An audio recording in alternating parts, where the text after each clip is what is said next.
Kita kalau mau menikah atau kita ingin punya mantu, ya, harus dapat orang yang baik. Saya tidak mengatakan ya, orang dinikahi karena hartanya itu tidak baik. Ya, ya. Banyak kok ya, orang yang hartanya banyak, orang yang kaya raya juga baik. Ya. Alhamdulillah kalau misalnya kita punya calon mantu, ya, orangnya baik dan kemudian dia hartanya juga baik, hartanya banyak, ya, kaya raya. Ya. Memang harus kita akui ya, dulu pada sekitar tahun 2008 ya, apa 2009 saya ingat tuh, ada seorang mahasiswa yang melaksanakan survei kecil-kecilan ya di kampusnya itu tentang alasan ya, seseorang memilih pasangan, memilih pacar. Ternyata dari 4 ini dimasukkan semua pilihan-pilihannya ya.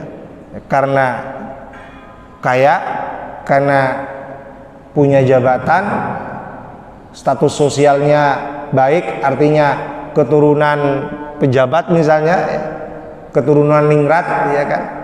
Kemudian yang ketiga karena cantiknya, dan yang terakhir karena akhlaknya, karena agama.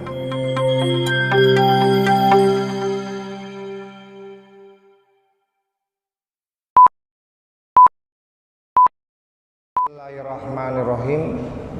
Assalamualaikum warahmatullahi wabarakatuh.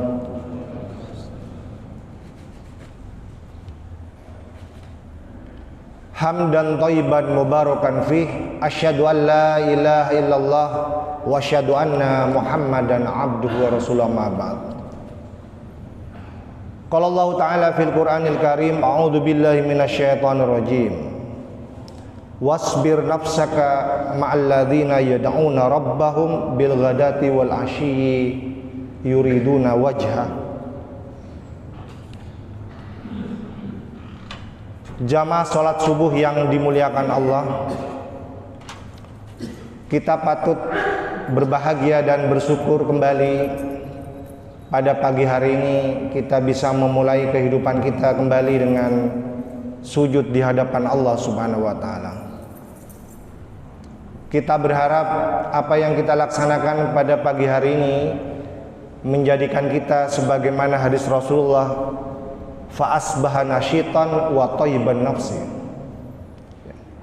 Jika kita mengawali kehidupan kita dengan sholat subuh secara berjamaah seperti ini ya, maka sekedar mengingatkan pada materi sebelumnya, kita akan menjadi fa asbaha nasyitan, kita akan lebih semangat, wa thayyiban nafsi, dan jiwa kita akan selalu baik, dan insya Allah hari-hari kita akan juga dipenuhi dengan berbagai kebaikan-kebaikan. Jamaah sholat subuh yang dimuliakan Allah, pada pagi hari ini kita akan melanjutkan kajian kita pada hari Ahad yang lalu. Kita masih berada dalam bab ziaratu ahlil khair, mengunjungi orang yang baik dan bersama mereka dan bersahabat bersama mereka, wa mahabbatuhum, dan juga berkasih sayang bersama mereka. Sekedar mereview apa yang telah kita bahas pada pertemuan sebelumnya. Pada pertemuan sebelumnya kita sudah mengkaji 2 hadis. Kita masih dibantu dengan kitab Nuzhatul Muttaqin, salah satu kitab penjelas Syarhu Riyadhis Shalihin, salah satu kitab yang menjelaskan kitab Riyadhus Shalihin yang dikarang oleh Imam Nawawi. Pada pertemuan sebelumnya kita sudah membahas 2 hadis ya. Hadis pertama, hadis tentang keutamaan seorang sahabat perempuan generasi awal bernama Ummu Aiman. Tidak tanggung-tanggung dikunjungi oleh dua sahabat besar bernama Abu Bakar dan Umar, yang begitu sangat detail memperhatikan apapun yang dilakukan oleh Rasulullah di masa hidupnya. Dua sahabat besar ini mengunjungi Ummu Aiman ini dengan sebab Rasulullah di masa hidupnya selalu mengunjunginya.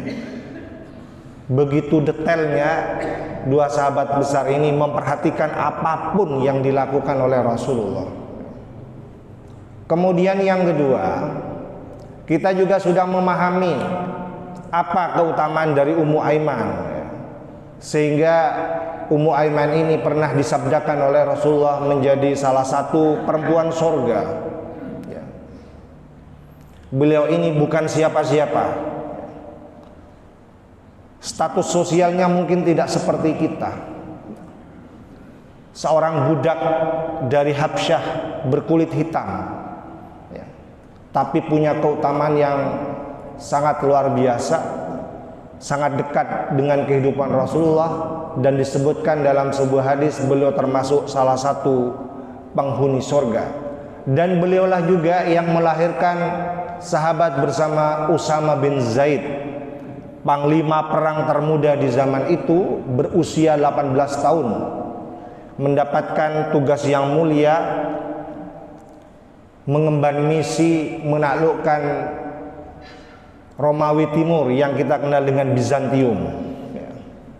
Jamaah yang berbahagia, itu hadis pertama. Sekilas kira-kira kalau boleh direview seperti itu.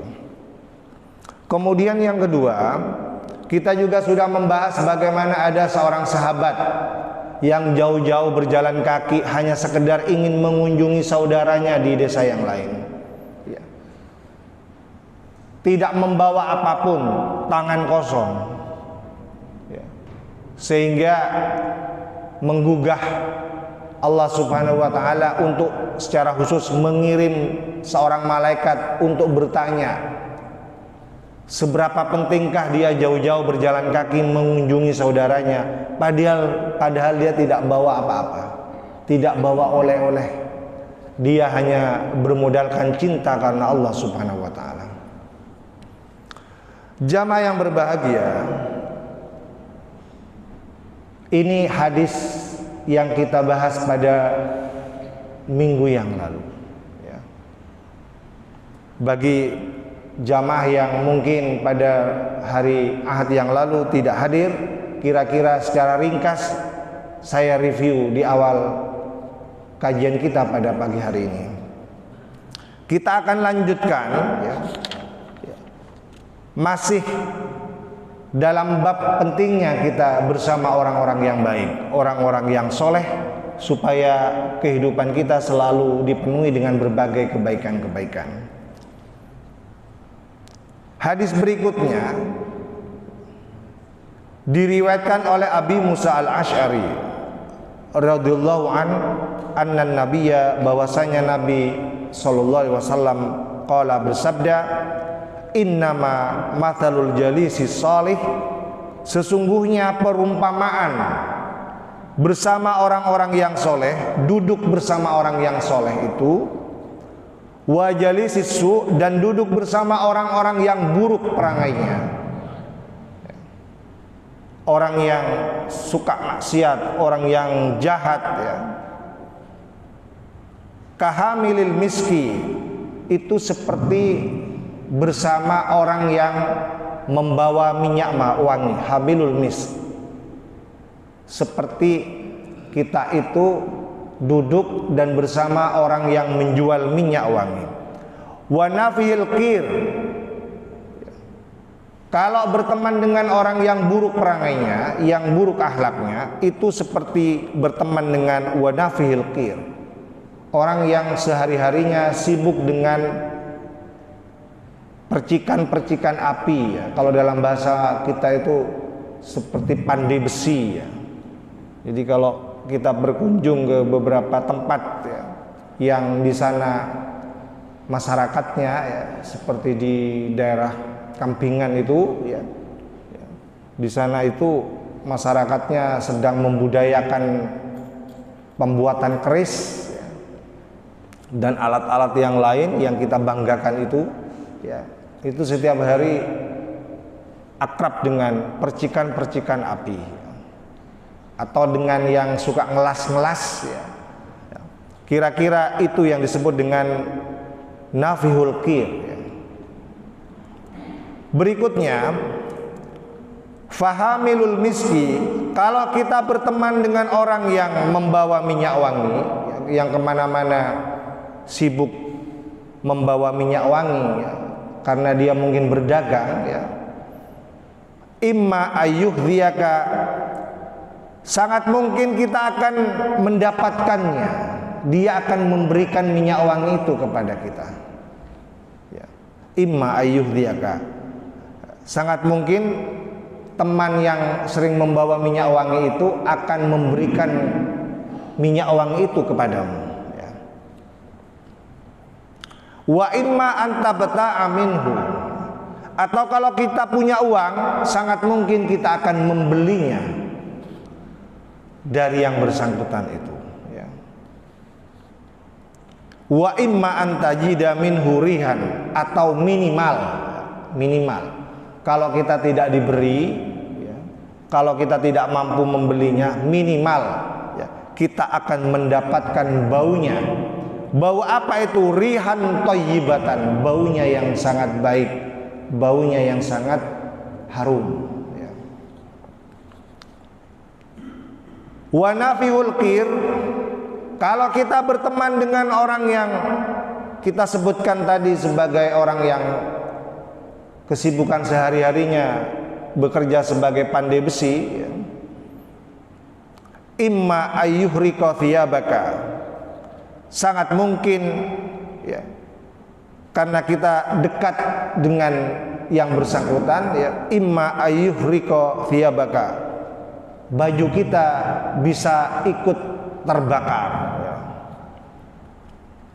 kena percikan api itu ya.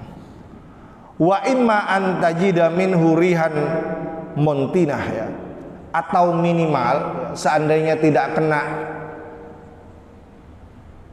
apinya ya, kita akan kena baunya, dan baunya itu adalah rihan muntinah ya. Baunya itu sangat nggak enak ya, tidak baik ya. Yang namanya api itu, kalau saya dulu hidup di kampung, kalau ada yang suka bakar akampuan ya, Naring Madura itu di kampung saya, itu biasanya lewat saja kena asapnya itu bau okos ya, minimal kita kena itu. Jamaah salat subuh yang berbahagia, apa yang kita bisa ambil pelajaran dari hadis ini ya? Sekedar mengingatkan bab kita itu tentang pentingnya kita bersama orang-orang yang soleh, orang-orang yang baik. Pada pertemuan yang lalu saya pernah menyampaikan ya, bahwa beberapa hasil penelitian, hasil riset ya, menunjukkan bahwa seorang teman, termasuk bi'ah, termasuk lingkungan, itu sangat berpengaruh terhadap perkembangan perilaku seseorang ya. Oleh karena itu, jika ada yang mengatakan kalau pengen tahu akhlaknya, pengen tahu perilakunya ya, lihat siapa temannya. Makanya ada yang mengatakan teman itu adalah cermin bagi seseorang ya. Jamaah yang berbahagia, saya mungkin pernah bercerita ya, saya ada seorang teman, ini kita masuk langsung ke contoh konkret dalam kehidupan kita sehari-hari. Apa yang disabdakan Rasulullah ini ternyata terbukti dalam kehidupan kita ya. Saya ada seorang teman ya, kebetulan dia ketika itu masih usia SMA ya. Saya dekat dengan dia karena yang bersangkutan itu memiliki potensi dan punya prestasi di bidang olahraga voli ya. Kebetulan saya kalau di Wiraraja itu membina voli. Sebelum dia lulus, kita sudah ada komunikasi, ya, sudah ada perjanjian bahwa dia akan segera direkrut masuk di klub PBV Arya Wiraraja, ya. Karena prestasinya itu dengan fasilitas beasiswa penuh 100%, tidak perlu bayar sama sekali. Singkat cerita, ketika dia pulang sekolah SMA, kebetulan di Bluto, ya, yang namanya anak SMA, ya, dengan teman-temannya, ya, pulang nyampe di pertigaan Saronggi itu ternyata ada keramaian di situ, ada rame-rame gitu, ya.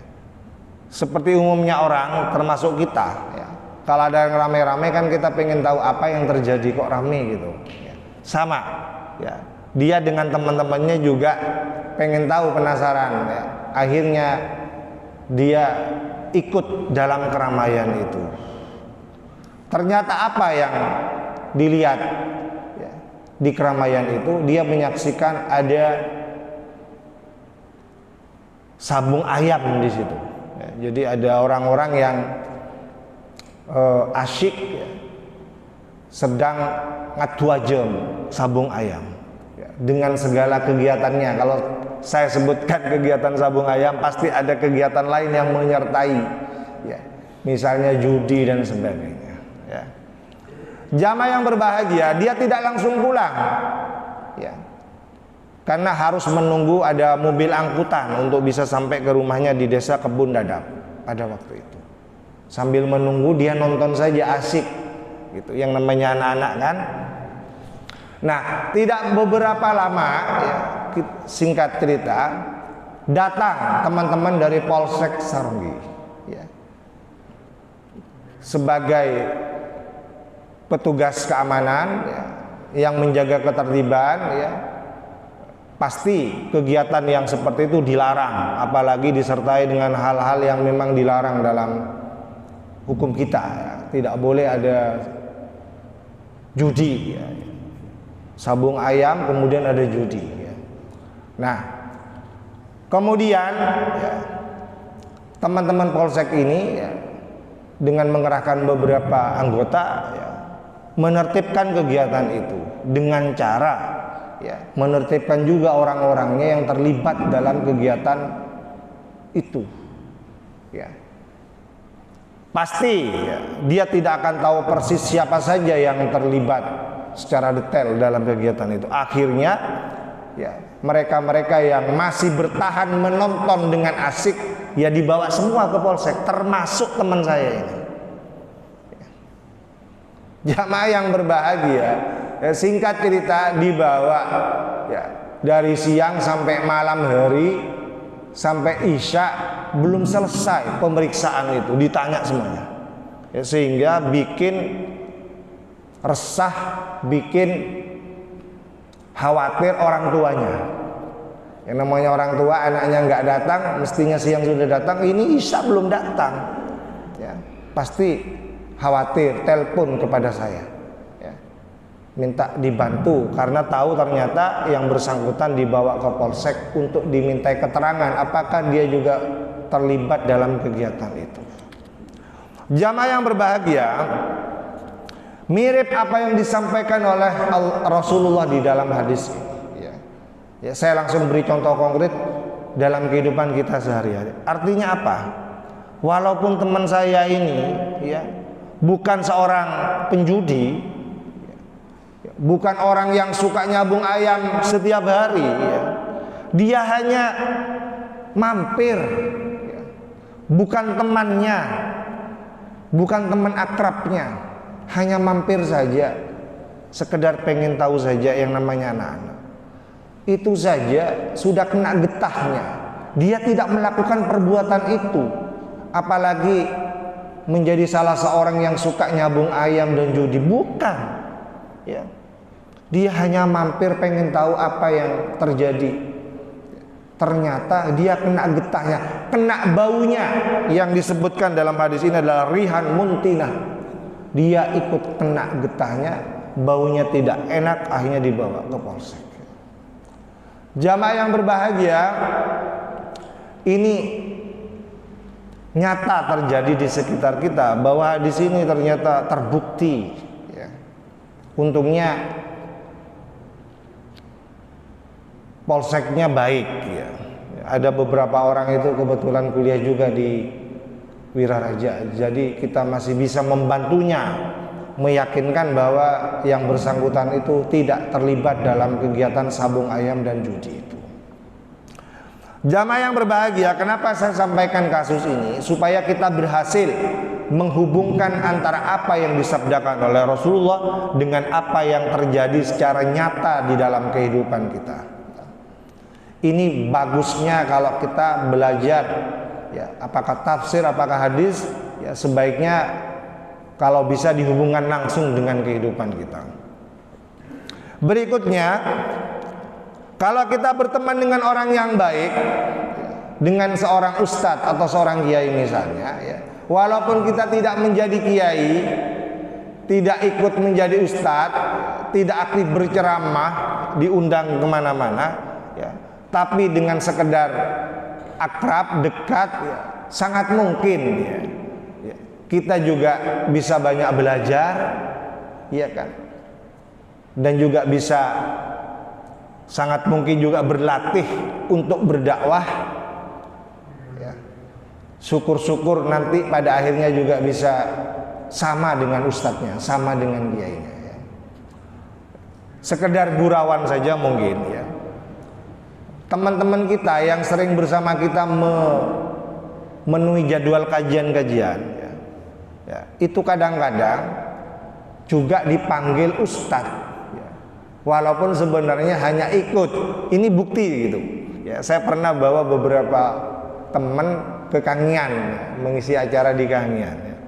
Teman-teman kita walaupun ya, tidak menjadi ustadz atau kiai atau mengisi ceramah-ceramah, kalau di Kangian itu sama juga dipanggil ustadz juga. Ini kan contoh real ya. Jadi sekali lagi, walaupun kita tidak menjadi ustadz, tidak ikut membeli minyak wangi seperti yang disampaikan di hadis ini ya, tapi kita minimal dapat baunya ya, walaupun baunya itu hanya sekedar dapat label ustadz gitu ya. Ya kita doakan semoga juga yang bersangkutan menjadi ustadz. Jamaah yang berbahagia, ini contoh-contoh ringan yang bisa kita potret ya, betapa hadis ini terbukti ya, dalam kehidupan sehari-hari ternyata terjadi ya. Jamaah yang berbahagia, kalau contoh-contoh yang lain mungkin bisa masing-masing kita menghadirkan ya. Tapi cukuplah dua itu karena kita harus berbagi waktu untuk membacakan hadis yang lain ya. Berikutnya ya, hadis yang diriwayatkan oleh Abu Hurairah radhiyallahu anhu. Qala, ia berkata anin Nabi, dari Nabi sallallahu alaihi wasallam ya, tungkahul mar'atu li arba'in. Seorang perempuan itu dinikahi li arba'in karena 4 hal ya. Apa 4 hal itu? 5 liha. Seorang perempuan itu dinikahi 5 liha karena hartanya ya. Nanti kita akan bahas satu-satu ya. Yang kedua, wali hasabiha. Seorang perempuan dinikahi, yang kedua adalah wali hasabiha karena jabatannya ya, karena status sosialnya ya. Dan yang ketiga, wali jamaliha. Seorang perempuan dinikahi itu karena kecantikannya ya. Dan yang terakhir, yang keempat, wali diniha, dinikahi karena agamanya. Kemudian Rasulullah melanjutkan sabdanya, fatfar bidzatid din ya. Dari 4 hal itu Rasulullah berpesan, fatfar bidzatid din, pilih yang memiliki agama yang baik, agama yang kuat ya. Taribat syadak ya, pasti kamu akan beruntung ya, akan selamat ya. Jamaah yang berbahagia ya, Ingat, bab kita ini adalah pentingnya bersama orang-orang yang baik, ya. Ya. Bersama orang-orang yang baik. Kita kalau mau menikah atau kita ingin punya mantu, ya, ya, harus dapat orang yang baik.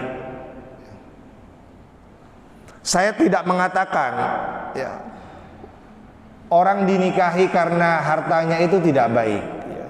Ya. Banyak kok, ya. Orang yang hartanya banyak, orang yang kaya raya juga baik, ya. Alhamdulillah kalau misalnya kita punya calon mantu, ya, orangnya baik dan kemudian dia hartanya juga baik, hartanya banyak, ya, kaya raya, ya. Memang harus kita akui, ya. Dulu pada sekitar tahun 2008, ya, apa 2009 saya ingat tuh. Ada seorang mahasiswa yang melaksanakan survei kecil-kecilan, ya, di kampusnya itu tentang alasan, ya, seseorang memilih pasangan, memilih pacar, ya. Ternyata dari 4 ini dimasukkan semua pilihan-pilihannya, ya. Karena kaya, karena punya jabatan, status sosialnya baik, artinya keturunan pejabat misalnya, ya, keturunan ningrat, ya kan. Kemudian yang ketiga karena cantiknya, dan yang terakhir karena akhlaknya, karena agamanya, ya. Nah, dari 4 ini, ya, semuanya ada yang memilih, ya. Yang memilih karena kaya raya ada. Jadi anak-anak kita itu memilih pacarnya karena dia punya uang banyak, karena kaya raya, itu ada, punya alasan itu, sekedar membuktikan bahwa apa yang disabdakan Rasulullah ini terjadi, ya. Jadi ada orang itu memilih pasangannya, memilih calon istrinya, ya, itu karena harta, ya. Vina tak rapat tegak coba, ya. Si penting banyak pesena gitu kan, gitu, ya. Bahkan kalau gurauannya mahasiswa itu yang nakal-nakal itu, ya, itu kadang-kadang nggak enak didengar itu, ya. Jadi seolah-olah hanya memanfaatkan pacarnya yang kaya itu untuk, padahal dia tidak sungguh-sungguh, ya, mencintainya. Buktinya apa? Karena setelah itu dia ganti lagi pacar. Jadi setelah bosan ganti lagi, ya. Nah, itu kan bukti bahwa ada orang yang memilih pasangan, ya, memilih teman karena harta. Dalam kehidupan kita sehari-hari juga sama seperti itu. Ya, coba dilihat di kampung-kampung itu, ya.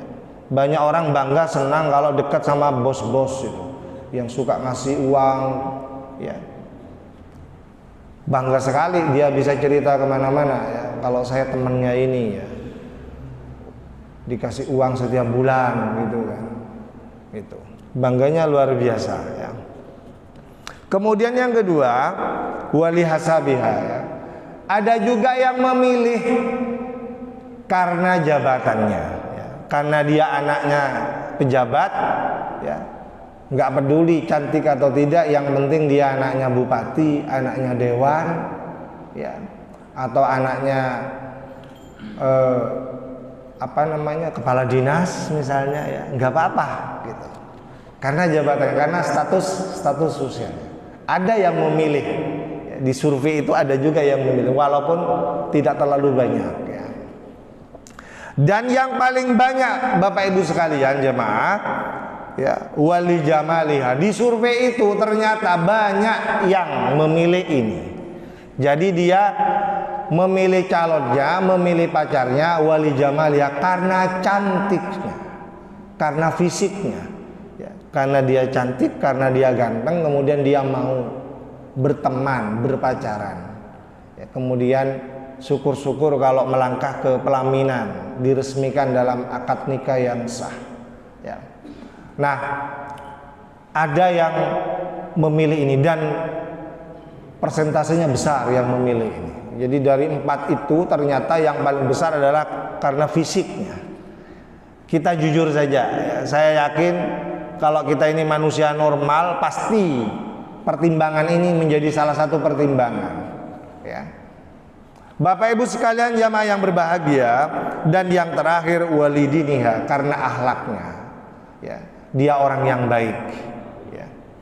Walaupun dia bukan orang kaya, walaupun dia bukan anaknya pejabat, walaupun dia biasa-biasa saja, hitam manis misalnya, iya kan, tidak apa-apa, yang penting akhlaknya baik, yang penting agamanya baik. Jamaah yang berbahagia, untuk mendapatkan 4 ini selengkap-lengkapnya sulit, ya. Makanya kita jangan terlalu idealis, ya. Pengen punya mantu yang punya kriteria 4 ini, ya. Anaknya cantik, agamanya baik, anaknya orang kaya, ya. Itu sulit, ya. Makanya ini pesan untuk kita semua sebagai orang tua, ya. Pasti dari 4 ini ada yang tidak terpenuhi, ya. Ada anaknya baik, ya, tapi dia dari keluarga biasa, orang miskin, ada, ya. Ada anaknya cantik, ya kan, tapi nakal. Mau tidak kita itu punya mantu cantik, kaya tapi nakal, kan kita nggak mau. Nah, seandainya kita harus memilih dari 4 alasan ini, pesan Rasulullah itu fasfar bitadid, utamakan yang akhlaknya baik, yang agamanya baik, ya. Karena kalau harus memilih punya mantu dengan kriteria lengkap 4 ini sulit, ya. Walaupun ada tapi sulit, ya. Tapi seandainya harus memilih, utamakan yang akhlaknya baik, yang agamanya baik, ya. Ya, makanya babnya ini adalah pentingnya kita bersama orang yang baik, ya. Kita harus punya mantu orang yang baik. Masalah harta itu bisa dicari, ya. Jabatan juga bisa dicari, bisa diikhtiarkan, ya kan. Jadi saran Rasulullah, lebih baik kita utamakan akhlaknya, agamanya, ya. Kalau agamanya baik, akhlaknya baik, saya yakin kita akan dengan mudah mencari yang lain, ya. Harta bisa dicari, jabatan bisa dicari, ya. Insya Allah semuanya akan ikut baik kalau kita memilih orang yang baik. Jamaah yang berbahagia, itu hadis yang kedua, ya. Kemudian hadis yang ketiga, masih ada waktu, ya. Seperti yang tadi disampaikan, ada hadis yang menguatkan hadis pertama, ya. Disebutkan dalam sebuah hadis yang juga diriwayatkan oleh Abu Hurairah radhiyallahu anna nabiyya, bahwasanya Nabi sallallahu alaihi wasallam qala, bersabda, ar-rajulu ala dini khalilihi. Nah ini, ya. Seseorang itu bergantung dengan ala dini khalilihi, bergantung dengan agama temannya, agama pacarnya, agama kekasihnya, ya. Makanya jangan sok pahlawan, ya.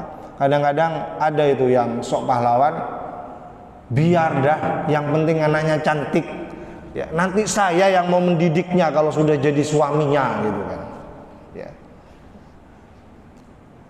Ya syukur, alhamdulillah kalau bisa, ya. Tapi ada yang nggak bisa, ya. Kenapa? Karena dia nggak mampu. Dia anak orang kaya, semuanya diukur dengan kekayaan. Anaknya pejabat yang susah diatur, iya kan? Kemudian dia bilang seperti itu, nggak apa-apa sudah, walaupun dia nakal, saya sanggup mendidiknya nanti menjadi istri yang solehah, gitu kan? Ternyata sebaliknya, iya kan? Sebaliknya, dia tidak mampu mendidiknya sebagai seorang istri yang solehah, malah dia ikut juga sama akhlaknya dengan istrinya itu. Jamaah yang berbahagia, oleh karena itu kembali kepada yang saya sampaikan di awal tadi, ya, teman itu salah satu cermin bagi kepribadian kita. Makanya jangan sampai keliru kita memilih teman, apalagi ini teman seumur hidup, ya. Seumur hidup, pagi, siang, sore, malam ini bersama kita. Kalau kita salah pilih, ya, Jangankan mau merubahnya, bisa-bisa kita yang berubah gitu. Ya. Itu kan ada itu aktivis yang dulu pernah terdengar kabar menikah seorang Nasrani ya, seorang Yahudi ya. Ternyata dia tidak mampu kok menjadikannya seorang muslimah, nggak bisa ya. Malah dia tetap dengan pikiran-pikirannya yang liberal itu ya.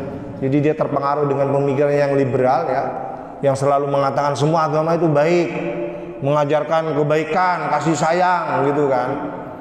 Nggak usah pilih-pilih, nggak usah diskriminatif berdasarkan agama, ras, semuanya sama. Kemudian dia mencontohkan dirinya bisa nikah dengan orang non-muslim. Alih-alih bisa menjadikannya seorang muslimah, dia sendiri tidak bisa.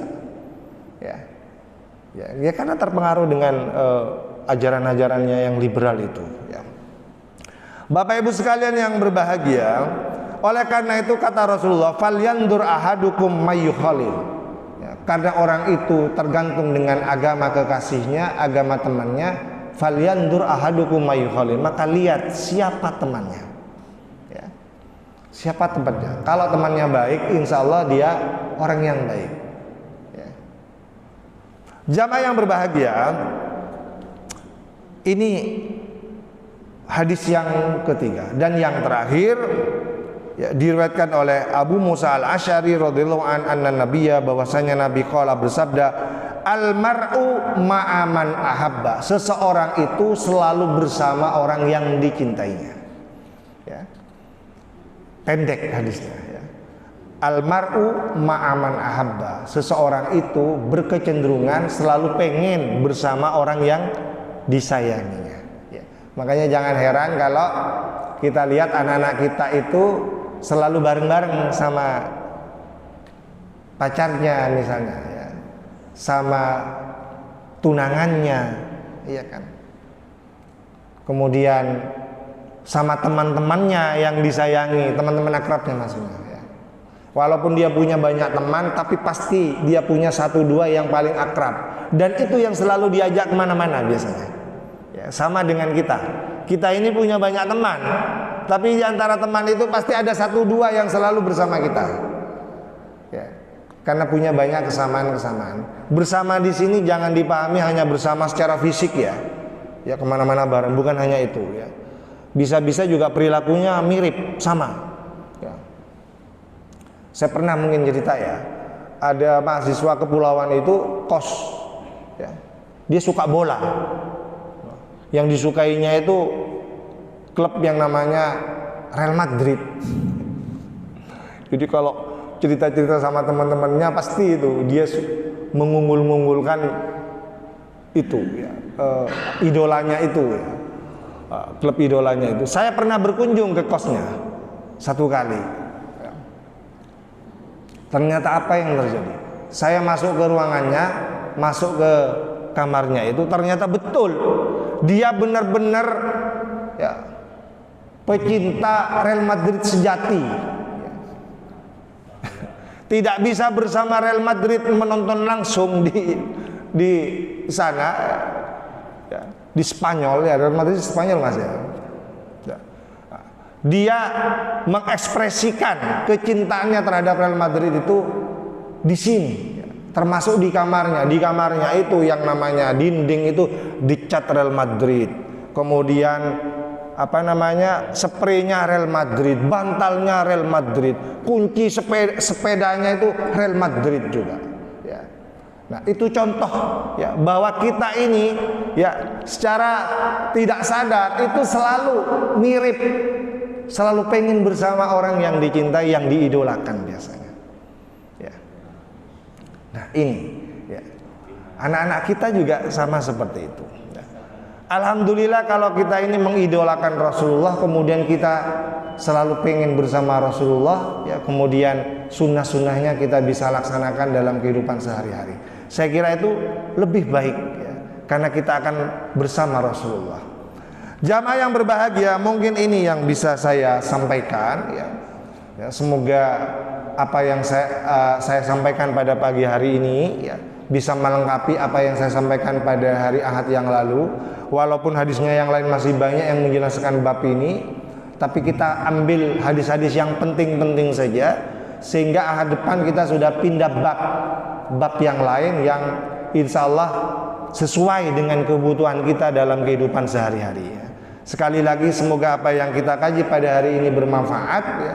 Saya berdoa semoga kita semua dalam kondisi sehat walafiat ya, istiqomah melaksanakan ibadah sholat subuh secara berjamaah dan ikut kajian-kajian yang sudah dijadwalkan oleh jamaah Masjid Darussalam yang kita sayangi ini.